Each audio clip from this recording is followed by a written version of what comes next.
Let's take a look at the Jetech case for your iPad. And this is a nice protective case for your, in this case, 8th generation iPad. So as I'm making this, this is an older version of the iPad, and it's nice to still be able to get a good case to protect it. So you can see we've got this fold out piece on here. It's sort of a plastic, but it's got this rigid material and it snaps down with that magnetic closure.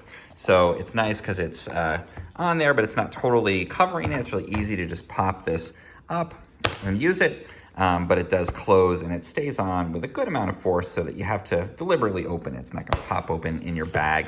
I use this for travel. I think it works great for that. And it doesn't add a lot of weight or a lot of size to the iPad itself, which is great too.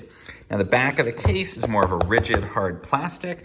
It has all the openings you need to still use all the buttons and the camera on the iPad, which is great too. So nice rigid material on the back, and then that case that opens on the front.